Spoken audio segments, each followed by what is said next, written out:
உன் வாழ்வில் இனி வரும் நாட்கள் சுகமாய் வெற்றியாய் மலரும். இது என் அருள் வாக்கு. உன் உள்ளம் எவ்வளவு காயமடைந்திருக்கிறது என்பதை நான் உணர்கிறேன். ஒரு பெண் பிறக்கும் போது அவள் ஒரு குற்றமும் செய்யலை. அவள் எங்கே பிறக்கணும், யாருக்கு மனைவியாகணும், யாருக்கு சகோதரியாகணும், இதை யாருமே தேர்ந்தெடுக்க முடியாது. அதுதான் வாழ்க்கையின் மிக கஷ்டமான உண்மை. நீ பிறந்த குடும்பம் உன்னை காக்கவில்லை, உன்னை வழிப்படுத்தியது.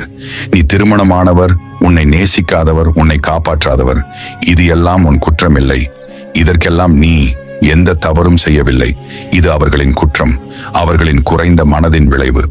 ஒரு பெண்ணுக்கு மரியாதை வேண்டும், பாதுகாப்பு வேண்டும், அன்பு வேண்டும் என்பது சாதாரண ஆசை இல்லை, அது உரிமை. அது கிடைக்காதது உன் குற்றமில்லை, அது அந்த மனிதர்களின் தகுதியின்மை. நீ உன்னை பற்றி நான் ஏன் இப்படி பிறந்தேன் என்று துன்பப்பட வேண்டிய அவசியமில்லை. நீயே தவறு செய்தவள் அல்ல.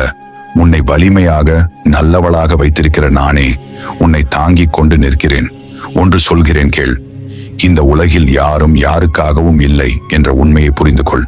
இந்த உண்மையை புரிந்து கொண்டால் உனக்கு ஏற்படும் பல துன்பங்கள் இல்லாமல் போய்விடும். என் அன்பு பிள்ளையே, உன் வாழ்க்கையில் பிரச்சனைகளை தடுக்க 2 வழிகள் தான் இருக்கிறது. ஒன்று, உன்னுடைய ரகசியங்களை பிறருக்கு சொல்லாமல் இரு. இன்னொன்று, மற்றவருடைய ரகசியங்களை நீ தெரிந்து கொள்ளாமல் இரு. உனக்கு இருக்கும் வாழ்க்கையோ ஒன்றே ஒன்றுதான். அந்த வாழ்க்கை என்பது தொலைதூர பயணம்.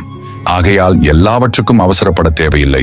தேவைப்பட்டால் சிறிது ஓய்வெடுத்துக் கொண்டு மீண்டும் புத்துணர்ச்சியுடன் அந்த வாழ்க்கை பயணத்தை சிறப்பாக தொடங்கு. காலையில் நீ பிரார்த்திக்கும் போது உன் மனதில் ஒன்றை நினைத்து குழம்பினாய். அது இப்போது எங்கே போனது? அந்த நிகழ்வே நடைபெறாமல் போனது. உன் குழப்பமும் வீணானது. இதுபோல் பல நாட்கள் உன் வாழ்க்கை தேவையில்லாத குழப்பத்தை எண்ணி தவிக்கிறது. நான் இருக்கிறேன் துணையாக. எது வந்தாலும் வரும்போது எதிர்கொள். வரும் முன் வீண் கவலை மற்றும் குழப்பங்கள் வேண்டாம்.